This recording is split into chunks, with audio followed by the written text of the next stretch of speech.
Orang-orang itu dikira sulapan, jadi kena api, ada bercak putih, kena api enggak apa-apa, dia malah bangga nih. Aku sakti nih ya, kena api enggak apa-apa, kena jarum enggak apa-apa, enggak kerasa sakit. Ternyata itu adalah bercak karena kusta. Kena kusta terus lepas kayak amputasi itu enggak seperti itu. Kusta itu butuh kontak erat yang lama untuk penularan. Jadi tidak semudah itu menular. Jadi jangan khawatir. Hindari stigma bahwa pasien ini harus diisolasi, pasien ini harus disendirikan karena takutnya nanti kalau kesenggol nih aku kena kusta. Tidak seperti itu.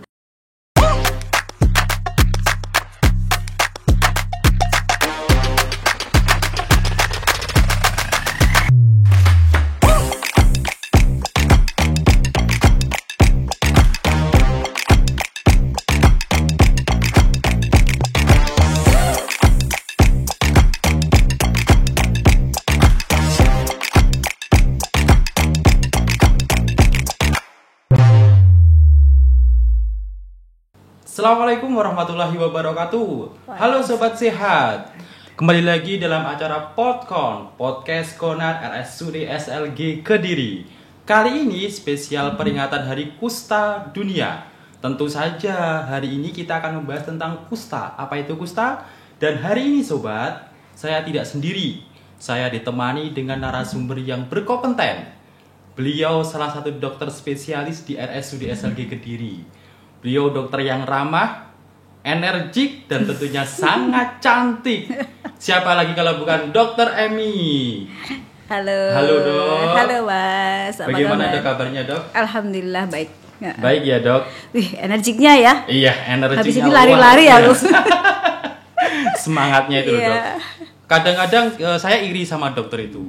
Irinya kan kenapa? Kok bisa ya dokter itu selalu ceria, energi, padahal dengan kesibukan yang luar biasa ya? Karena kan kita harus menularkan aura bahagia ya kepada pasien. Kan pasien sama bersedih, sakit, ya kita kan harus menularkan aura sehat, positif, ceria. Jadi yang datang itu enggak kita udah gini, yang datang juga sakit, ya enggak sembuh-sembuh lah mereka ya. Berarti harus senyum terus ya Dok? Iya betul.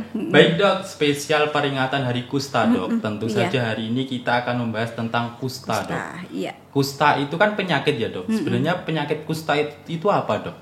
Penyakit kusta nama lainnya lepra, kalau bahasa medisnya disebut morbus Hansen ya. Itu adalah suatu penyakit yang diakibatkan infeksi bakterium namanya Mycobacterium lepra. Mycobacterium lepra, iya. Dok, bakteri itu kan dari manusia ya Dok? Atau awalnya dari mana Dok? Bakteri ini ya menular antara manusia. Cuman memang bakteri Mycobacterium lepra ini sulit untuk dibiarkan di medium-medium yang buatan itu. Jadi dia hanya bisa dibiarkan di hewan yang namanya armadillo dan kaki mencit. Tapi itu perkembangbiakannya juga terbatas dan hanya untuk istilahnya penelitian saja. Oh, jadi berarti, memang spesifik manusia ke manusia. Berarti tapi awalnya dulu memang bakteri ini adanya di hewan ya Dok? Di manusia. Wah, hanya di manusia ya? Iya. Dari manusia berarti setiap manusia itu pasti tertularnya. Mohon maaf maksudnya potensi tertularnya manusia terhadap bakteri itu gimana Dok? Iya, oke. Ini yang banyak ditakutkan orang sehingga lepra atau pasien-pasien dengan kusta itu kan pasti diisolasi nih. Nah, sebenarnya tidak semudah itu kok menularnya. Tidak, misal saya kena kusta nih, terus kemudian pasien saya atau perawat saya dekat saya pasti ketularan, tidak. Jadi kusta itu adalah suatu penyakit infeksi yang butuh kontak erat lama dan langsung ya. Jadi tidak saya bersin di depan orang terus orang itu ketularan, tidak semudah itu. Dan memang genetik tertentu mudah sekali menangkap si kuman ini. Jadi suku-suku tertentu memang mudah sekali terkena infeksi lepra gitu. Tapi gini Dok, ada beberapa kasus itu modelnya gini. Ada suatu wilayah, kalau di desa itu ada gang ya Dok. Ada gang itu misalkan orang sebelah sini kena mohon maaf penyakit kusta, tapi sebelahnya juga kena. Tapi justru yang satu rumah itu tidak, Dok? Kok bisa seperti itu, gimana, Dok? Bisa. Satu, kita harus menghapus stigma supaya tidak terjadi isolasi pada pasien-pasien kusta ya. Terus yang kedua, kerentanan setiap orang tidak sama terhadap infeksi dari bakteri itu. Tapi memang sering kita temukan bahwa satu orang terkena, satu rumah tidak. Bisa jadi seperti itu. Tapi ada pasien saya satu kena, anak-anaknya dan kemudian keluarga yang lain juga kena, memang bisa. Jadi misal salah satu, mohon maaf, orang-orang dengan mungkin tetangganya ini salah satu gen yang rentan. Misal pada suku Madura, dia memang rentan sekali terkena infeksi bakteri lepra. Bukan berarti semua orang ya, hanya dia harus waspada gitu loh kalau ada pasien-pasien kusta gitu. Oh gitu ya. Berarti stigma bahwasanya kusta itu penyakit turunan itu tidak ya, Dok? Tidak benar, iya.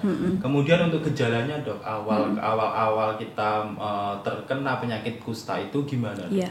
Jadi kusta itu adalah suatu perkembangan infeksi yang lama, Mas. Inkubasinya bisa tahunan, dari beberapa bulan sampai tahunan ya. Awal-awal bisa terjadi misal kesemutan, kelingkingan mati rasa ya, yang ringan dulu mati rasa. Terus munculnya bercak. Jadi penegakan diagnosis itu adanya suatu bercak yang mati rasa atau sedikit mati rasa, hipoestesi, agak-agak mati rasa aja. Kemudian juga gejala yang lainnya, keringat sulit keluar. Jadi kulitnya kering, keringatnya sulit keluar. Itu nanti bisa dijelaskan karena memang si kusta ini, si kumannya ini menyerang saraf ya, termasuk saraf-saraf yang menyebabkan keringat itu keluar itu tidak bisa bekerja, jadi dia kering, cenderung kering. Terus selain itu memang alis bisa kita identikan. Kalau alisnya mulai rontok, kita akan melihat bagian-bagian yang lainnya. Kalau dokternya jeli ya, akan melihat bagian kok alisnya rontok ya, maka kita akan mencari bercak-bercaknya gitu. Terus yang lainnya lagi ada penebalan sel saraf. Penebalan saraf, nanti ada beberapa saraf yang bisa kita cek untuk melihat ada penebalan tidak, itu penandanya sih. Gitu, berarti cuma untuk yang tadi kan seperti, mohon maaf, kesemutan ya. Setiap manusia kan kesemutan itu hal yang wajar ya, Dok. Kalau yang masuk kriterianya itu yang sering mungkin ya, atau yang gimana? Sering, yang intensitasnya, frekuensinya memang sering ya, terutama pada area-area yang jauh dari peredaran darah ya, yang kaki gitu. Itu terutama di telapak kaki. Sehingga pasien kusta itu kalau misal dia memang kena kusta karena sering keringgingan ya, bahasa Jawanya, kesemutan, terus kemudian mulai kebal-kebal, dia nginjek api saja maka enggak terasa ya. Itulah yang menyebabkan akhirnya terjadi luka menyebabkan kecacatan dan sebagainya. Ya. Dok, kalau sudah mungkin diagnosis awal, Dok, awal itu dengan gejala-gejalanya kita sudah dokter sudah kemungkinan ini tuh kusta. Kemudian tindakan dokter untuk mengetahui atau memastikannya itu gimana, Dok? Oke, di RSUD SLG alhamdulillah lain dari yang lain ini, kita melakukan cek untuk bakteri, yaitu ada slit skin smear. Memang nanti pasien-pasien yang curiga untuk mengarah ke kusta akan saya lakukan pemeriksaan ke laboratorium. Kita ambil sedikit sampel pada area telinga kiri, kemudian pada bercaknya kalau ada bercak ya. Area telinga, kenapa, Dok, di telinga? Karena si kuman ini dia paling menyukai suhu yang dingin di tubuh. Ya, jadi dia tidak bisa hidup di daerah yang panas, tidak bisa, dia di dingin. Dingin itu di cuping telinga, di puncaknya hidung gitu itu. Berarti hanya diambil sedikit kulitnya ya. Sedikit, atau bukan kulit sih, jaringan bubur jaringan. Jadi memang kita ngambil kayak ada cairan dari dalam tubuh kita itu gitu di bawah kulitnya. Kalau misalkan itu sudah terdeteksi, berarti sudah positif ya, Dok? Tidak semudah itu sebenarnya, Mas. Jadi tidak semua. Jadi ada dua macam kusta. Kalau orang bilang kusta basah sama kusta kering, tapi kalau di medis itu ada yang namanya PB dan MB, pausibasilar dan multibasilar. Yang PB ini dia tidak akan ketemu bakterinya, sehingga kita menegakkannya dengan pemeriksaan fisik. Jadi kalau ada pasien konsultasi telemedicine, terus kemudian saya tidak melihat, Dok ini kira-kira kusta, belum bisa, karena kan harus benar-benar memeriksa nih sarafnya ada penebalan tidak gitu ya, terus ada bercaknya yang mati rasa atau tidak. Sedangkan yang tipe MB multibasilar dia akan ditemukan banyak sekali kumannya. Jadi tergantung daya tahan tubuh hostnya, kuncinya di situ kusta itu. Kalau menyerang pada orang yang daya tahan tubuhnya bagus, maka tidak akan nampak pemeriksaan kumannya itu tidak muncul. Tapi yang akan tetap kita harus terapi jika sudah memenuhi kriteria dia mengarah ke kusta ya. Sedangkan pada pasien yang MB dia berarti daya tahan tubuhnya turun, maka kumannya akan bisa kita lihat banyak bahkan kadang. Dan biasanya yang datang ke saya sudah posisi agak parah, sudah mulai ada kecacatan. Itu yang disayangkan sih. Jadinya ya kalau sudah ada kecacatan otomatis kita tidak bisa menyembuhkan total kan. Bisanya adalah mengoptimalisasikan supaya kecacatan itu tidak menjadi suatu ganjalan dia untuk aktivitas sehari-hari gitu ya. Jadi kita memperbaiki kualitas hidupnya lah. Oke, berarti kesimpulannya kusta itu bisa sembuh ya dok? Bisa sembuh. Ya? Iya. Artinya dengan pengobatan dan lain sebagainya itu kusta itu bisa sembuh ya? Iya. Kemudian untuk terapi obatnya atau caranya dok untuk biar sembuh itu gimana? Oke. Jadi kusta itu terapinya nanti kalau di rumah sakit kita ini kita akan ngirimkan surat ulang ke puskesmas. Kenapa sih dok kok nggak diobatin di sini? Bisa sih kita minta ke Dinkes bisa. Cuman kan kalau pasiennya misalnya dari Ngancar ya, pasiennya banyak memang yang di daerah yang dingin Ngancar, jauh-jauh mas. Kalau dia lost pengobatan kan kita nggak bisa deteksi nih. Nggak mungkin kan saya lari ke sana kan pasiennya banyak ya, jadi nggak mungkin hafal. Tapi kalau kita serahkan lagi ke puskesmas terdekat, mereka kan bisa memantau. Misal bulan ini kok nggak datang ya, ya sama seperti TBC lah, paketan ada paketan obat dari pemerintah gratis, jangan khawatir ya. Cuman memang orang-orang itu kadang kok aku kusta ya, dia kadang nggak mau di puskesmas terdekat di situ karena takut nih ketahuan sama tetangganya kan gitu. Jadi takutnya dihindari. Itu yang harus kita berantasi ya, sehingga dok saya enggak mau, saya maunya ke rumah sakit ya. Nanti ya enggak apa-apa aja, nanti kita akan arahkan ke rumah sakit mana yang mempunyai obatnya itu gitu. Oke. Tadi kan disebutkan untuk jenis kustanya itu kan ada dua dok ya, kering sama basah. Nah, untuk pengobatannya, apakah pengobatannya itu sama dok? Maksudnya terapi yang diberikan antara kusta yang kering sama kusta yang basah gitu ya dok? Berbeda sedikit aja. Berbeda, dan bulannya berbeda. Kalau yang tipe PB itu 6 bulan, kemudian tipe yang MB 12 bulan. 12 bulan itu akan kita lakukan pemeriksaan ulang. Misal nih masih ada kuman yang hidup, bisa kita tambahkan lagi jadi sekitar 1,5 tahun nanti.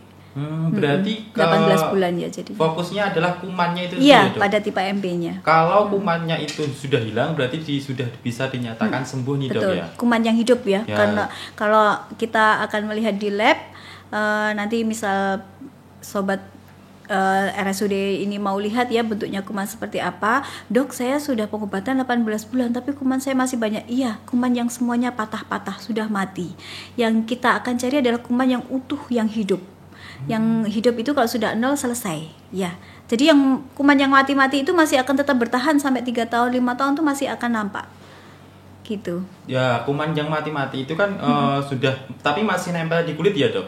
Ya masih berada di tubuh kita. Di tubuh kita ya. Nah itu nggak bisa dihilangkan maksudnya? Nanti akan diserap sendiri sama tubuh kita, sama makrofagnya. Berarti tidak bisa secara kalau dihilangkan dicuci atau nggak bisa ya dok? Nggak bisa. Nggak bisa ya.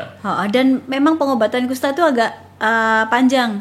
Setelah selesai pengobatan, memang nanti akan terus ada kontrol istilahnya. Kita akan melihat terus tiap 3 bulan karena takutnya ada suatu relapse atau kekambuhan lagi.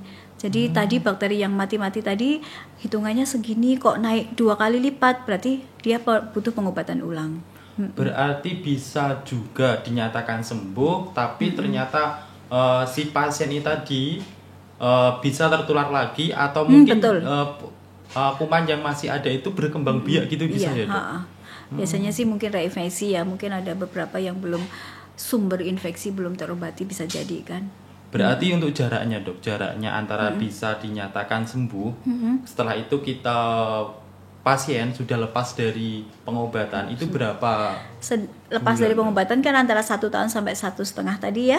Terus kemudian kalau release from treatment masih terus kontrol per 3 bulan sih kalau kita biasanya itu bisa sampai 3 sampai 5 tahun. 3 tahunan pertama itu ketat terus ya, terus sampai 5 tahunan gitu.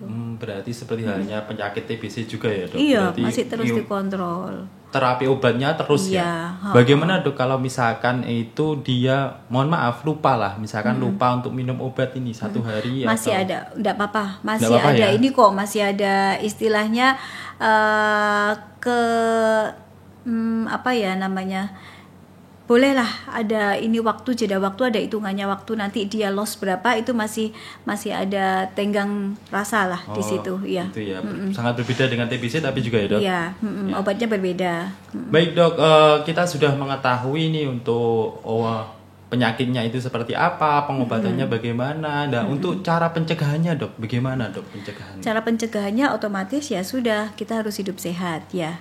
Terus kemudian kalau mengetahui ada pasien kusta di situ, istilahnya tidak bisa kita jaga jarak, tidak bisa, karena memang pasien kusta itu butuh kontak erat yang lama untuk penularan, jadi tidak semudah itu menular, jadi jangan khawatir. Yang jelas ya perbaikan imun sih mas, kalau untuk kusta. Pencegahan kan kita tidak akan pernah tahu kuman ini ada di mana, masalah gitu ya, berkerumun, naik kendaraan umum misal ada yang kusta kan kita juga nggak akan tahu gitu ya. Seperti itu ya, berarti jangan takut ya Sobat Sehat. Kalau misalkan ada tetangga atau mungkin ada teman Sobat Sehat sedang kena kusta, jangan dijauhi orangnya, tapi hindari penyakitnya gitu ya. Harus disupport ya, disupport. Ayo waktunya berobat nih gitu ya. Iya. Baik dok, kita ada beberapa pertanyaan dari Sobat Sehat di rumah yang sudah dirangkum dalam Antasida. Oke. Ya. Tapi kita gini dok, sebelum masuk ke Antasida ini, kalau tadi teman-teman itu ada quotes, ada jangan ada kusta di antara kita, gitu. Jadi seperti lagu gitu. Untuk yang pertama adalah pertanyaan dari Mas Hilmi. Sekarang apa masih ada penyakit kusta? Apa penyebabnya dan apakah bisa disembuhkan? Oke, sebenarnya kusta itu masih ada. Kalau kita lihat, Indonesia masih bertahan pada porsi 3 terbesar di dunia. Dari dulu sampai sekarang masih di bawah India sama 1 Brasil kalau tidak salah. Maaf kalau salah, saya lupa. Tapi Indonesia pasti berada peringkat 3, 4, 5, 6 dan ini masih ketiga ya. Jadi sepertinya seperti fenomena gunung es itu loh ya. Jadi sebenarnya ada tapi dia tidak aware bahwa dia kena kusta, atau ada tapi dia takut untuk berobat gitu ya. Datang-datang sudah parah semuanya ya. Terus penyebabnya tadi udah disebabkan suatu bakteri namanya Mycobacterium lepra ya. Terus kemudian bisa disembuhkan? Bisa, tentu bisa ya dok. Bisa, ya. Kemudian untuk pertanyaan yang kedua dari @Sofian Wahid. Nah, pakai Sofian gitu ya. Makan apa yang tidak boleh dikonsumsi oleh penderita kusta? Boleh dok? semuanya. Semuanya boleh ya dok? Jadi kusta itu kan bukan suatu penyakit alergi, sehingga tidak usah pantang macem-macem, tidak usah, kecuali pasien kusta dengan kencing manis ya, yang tidak boleh manis. Pasien kusta dengan hipertensi yang tidak boleh asin-asin kan gitu ya. Kalau kustanya tidak ada masalah. Kustanya tidak ada masalah ya. Oh ya dok, ingat dok pertanyaannya gini. Kusta pengalaman ini, pribadi? Bukan. Bukan ya, aman saya. Penyakit kusta ini apakah yang diserang itu hanya, mohon maaf, jaringan kulit saja, atau mungkin bisa sampai masuk ke jaringan dalam dok, seperti mungkin pernafasan, jantung dan sebagainya. Jadi kusta itu adalah suatu penyakit infeksi bakteri yang dia menyerang kulit, saraf tepi, ini harusnya dijelaskan di depan ya tadi, dan juga organ lainnya, bisa ke mata, ke hidung, terus kemudian ke anggota tubuh yang lainnya ya, ke saraf tentunya ya. Ini yang menyebabkan nanti pasien-pasien kusta itu akan mengalami kecacatan yang permanen. Misal dia menyerang saraf tepi yang pada tangan, kan tahu-tahu kita pernah lihat ya, orang kiting istilahnya ya. Itu karena kustanya menyerang pada area-area saraf tepi yang memang mensarafi daerah di sini. Terus kemudian mata tidak menutup sempurna karena dia melumpuhkan beberapa saraf mata pada kelopaknya. Kemudian bisa terjadi kebutaan atau saddle nose itu kayak patahan di sini. Jadi orang-orang kusta itu kalau sudah parah itu ada sebutan sendiri, Phaseas leonina. Jadi dia seperti singa. Wajahnya seperti singa memang. Berarti hidungnya nggak ada? Hidungnya ada patahan di tulang hidungnya gini. Itu dia sering tersumbat hidungnya karena memang diserang di situ sama kumannya itu. Itu pada orang yang parah ya, yang pengobatannya tidak optimal atau tidak segera diobati. Itu yang berbahaya. Berarti ada gini, kalau penyakit kusta itu kan kalau di masyarakat umum itu teridentik dengan penyakit yang membuat mereteli atau lepas sendiri tuh bagian tubuh. Itu benar apa dok? Bukan seperti itu, bukan kena kusta terus lepas kayak amputasi itu enggak seperti itu. Jadi karena dia memang menyerang saraf tepi ya, diserang si saraf-saraf di jari-jari ini diserang, akhirnya mati rasa nih. Ketika mati rasa ada luka di situ. Seringnya ada luka, memang ada luka karena mungkin nutrisi ke kulitnya juga kurang bagus, ada luka, dia tidak merawat dengan bagus, tulang akan diabsorpsi oleh tubuh. Ya, diabsorpsi sehingga memendek. Sebenarnya prosesnya seperti itu, tidak lepas like medeni nanti lepas sendiri. Kan takutnya kan stigma masyarakat itu lepas. Itu tadi prosesnya karena menyerang si saraf-saraf di situ ya, ada luka, kemudian pasiennya ini tidak sadar, perawatannya kurang bagus, kemudian membuat di daerah sini makin ada kematian jaringan, otomatis tubuh akan menyerap. Terjadi penyerapan, pemendekan ya. Terus kalau saya pernah sekolah dulu itu kayak orang-orang itu dikira sulapan, jadi kena api ada bercak putih, kena api enggak apa-apa, dia malah bangga nih. Aku sakti nih ya, kena api enggak apa-apa, kena jarum enggak apa-apa, enggak kerasa sakit. Ternyata itu adalah bercak karena kusta. Ya, jadi sobat-sobat sekalian, kalau misalnya ada tetangganya atau apa ada bercak putih, bercaknya enggak selalu putih, ada kadang kemerahan. Itu kalau ada mati rasa, maka kita harus istilahnya kita harus peduli, harus segera kita periksakan supaya tidak timbul kecacatan yang berkelanjutan. Ya Dok. Oke, pertanyaan selanjutnya masih ada dari @_taci. Apa dampak kusta terhadap kualitas hidup? Iya, ini anak muda banget ini ya Dok. Gen Z kayaknya. Apa dampak kusta terhadap kualitas hidup dan produktivitas hidup seseorang, Dok? Kalau kualitas hidup, kita akan lihat dia pada fase mana nih yang datang untuk berobat ya. Jika masih pada fase awal, masih ada bercak yang belum menimbulkan suatu kecacatan pada tubuhnya, kualitas hidupnya akan fine-fine aja. Memang yang tidak enak adalah minum obat terus ya. Dan perlu diingat bahwa minum obat kusta tidak seperti minum vitamin. Ketika banyak bakteri yang mati, ternyata daya tahan tubuhnya sudah mulai mengenali nih musuhnya banyak nih, bakterinya banyak reaksi pada kusta. Jadi pengobatan kusta yang paling bikin beban adalah ada reaksi kusta saat sebelum, saat, setelah pengobatan. Jadi pasien-pasien itu benjol yang nyeri sekali, kemudian demam, kemudian dia kayak kalau orang sekarang cikunnya buat jalan sewakit, itu ada reaksi di situ. Setelah pengobatan, jadi pada saat pengobatan kadang seperti itu juga, obatnya ada yang menyebabkan HB-nya turun, jadi dia akan datang ke IGD, HB-nya turun, kita transfusi, badannya demam, merah gitu. Itu perjalanan pengobatan kusta seperti itu ya. Jadi ada reaksinya, terus produktivitas selama dia datang cepat, pengobatan selesai dengan cepat dan taat, aman. Ya. Gitu ya Dok. Akan kualitasnya akan buruk, produktivitas juga tidak bagus jika dia sudah datang dengan kecacatan. Kakinya sudah ada saraf yang cacat sehingga keple gini kakinya gitu ya. Tangannya sudah begini, maka untuk nulis misal terjadi hambatan di situ, itu pasti kualitas dan produktivitas akan sangat menurun ya. Berarti kalau yang sudah posisi, mohon maaf tadi yang kayak mereteli tadi ya, seperti mereteli tadi itu sudah tidak bisa kembali lagi ya Dok? Tidak bisa, itu permanen. Permanen ya? Ya, okay. Jadi memang ada kecacatan, ada grade-nya. Pada telapak juga nanti akan dicek, dia sudah mati rasa di beberapa titik, itu nanti akan ada derajatnya ya. Biasanya kalau sarafnya sudah kena maka sulit untuk mengembalikan. Yang bisa kita lakukan adalah mengoptimalisasi supaya tidak mengganggu kualitas hidupnya. Gitu ya. Tapi kalau seperti itu, tapi sudah bisa ya Dok, bakteri tadi sudah bisa hilang dari tubuh. Misalkan sudah datang dalam kondisi sudah parah nih Dok, tapi karena mungkin pasien ini sadar, kemudian dia rutin obat, itu bisa sembuh ya Dok? Sembuh, pasien saya ada yang seperti itu dan sudah release from treatment. Cuman reaksinya kadang masih berbeda. Muncul, tahu-tahu benjol-benjol gitu, nyeri, itu masih muncul. Masih muncul. Iya. Kemudian pertanyaan selanjutnya dari @alizahrid, apa itu? Bagaimana proses diagnosis kusta dilakukan dan apa saja tes yang diperlukan?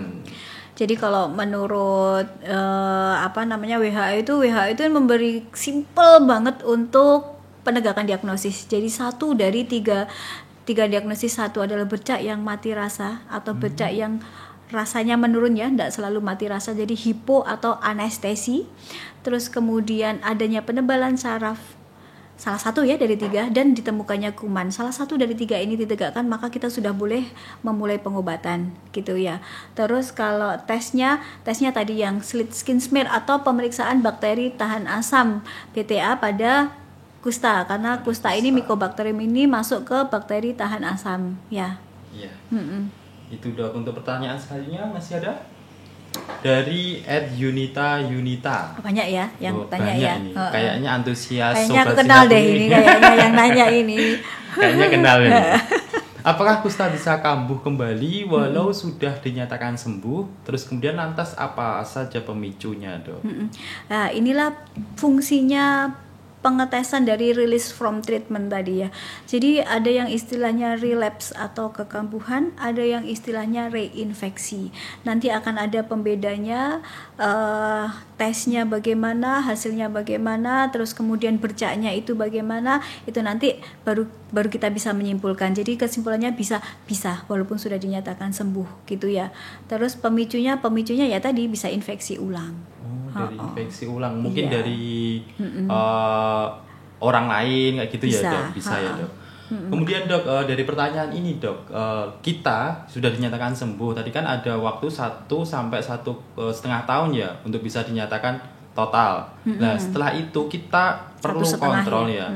Kontrolnya itu perlu berapa bulan atau berapa tahun Dok? 3 bulanan sih, kalau 3 tahun pertama 3 bulanan. 3 bulanan rutin dilakukan pemeriksaan POD atau pemeriksaan seluruh badannya itu ya, terus kemudian pemeriksaan kumannya. Tapi tergantung fasilitas kesehatannya ya, tersedia atau enggak gitu ya. Kalau tersedia memang kita melakukan, kalau dulu di rumah sakit besar gitu tuh 3 bulan sekali kita akan melakukan pemeriksaan skin smear tadi, pemeriksaan bakteri tadi untuk melihat ada perkembangan tidak ya. Iya. Ada lagi? Itu sudah yang terakhir Dok. Alhamdulillah. Tapi gini Dok, masih ada satu sesi itu ada mitos atau fakta. Nanti saya akan menyebutkan pernyataannya, nanti dokter bisa menjelaskan mitos atau fakta gitu ya Dok. Ya, Yang pertama Dok, kusta adalah penyakit kutukan atau karma. Mitos ya Dok. Iya. Faktanya adalah disebabkan oleh bakteri ya Dok. Bakteri. Sehingga kalau disebabkan oleh bakteri maka bisa diobati. Bisa diobati bisa ya. dibunuh bakterinya, infeksinya. Kemudian yang kedua, mitos atau fakta yang kedua, kusta sangat menular. Mitos juga. Iya. Jadi Jadi kusta memang menular tapi membutuhkan kontak erat langsung dan lama ya, kontak langsung dan kontak erat yang lama gitu untuk penularannya. Yang ketiga, semua penderita kusta itu pasti akan kehilangan anggota tubuhnya, Dok. Ngeri ya. Berarti kalau kehilangan tangannya gitu ya. Mitos sih, cuman kalau sudah parah bisa terjadi karena prosesnya memang mungkin luka tidak tersembuhkan dengan baik, tidak dirawat dengan baik, terjadi suatu nekrotik jaringan, akhirnya terserap. Jadi tidak semuanya, ada yang datang masih sehat seger buger, selesai pengobatan ya masih sehat seger buger tanpa kehilangan apapun ya. Apapun ya. Paling kehilangan kuku ya tiap seminggu sekali ya diketahui sendiri ya. Diketahui sendiri tapi ya aman kalau sobat sehat. Kemudian yang terakhir Dok, ini mitos atau fakta yang mungkin agak gimana? Kusta hanya menyerang pada orang dewasa dan orang miskin Dok. Mitos atau fakta gitu Dok? Mitos, tapi pada kenyataannya memang sebagian besar seperti itu. Tapi bakteri ini tidak pilih-pilih kok Mas. Tidak pilih-pilih ya? Tidak pilih-pilih kok. Nggak yang jelek dapat gitu. Pilih-pilih bakterinya tidak mata duitan, jadi tidak pilih-pilih. Tapi itu mitos ya. Cuman memang kenapa dia populasi padat, biasanya pada orang-orang dengan memang higienitas yang buruk, kemudian juga ekonomi yang rendah karena padatnya penduduk, otomatis kontak erat ini kan terjadi ya. Mungkin itu salah satu kenapa ya menyerangnya ya itu. Tapi orang kaya bisa kena ya, bisa, pasien saya juga ada kok yang ini karena ketularan dari pembantunya. Gitu itu ya bisa jadi. Berarti bakteri ini tidak mengenal duit, uang ya.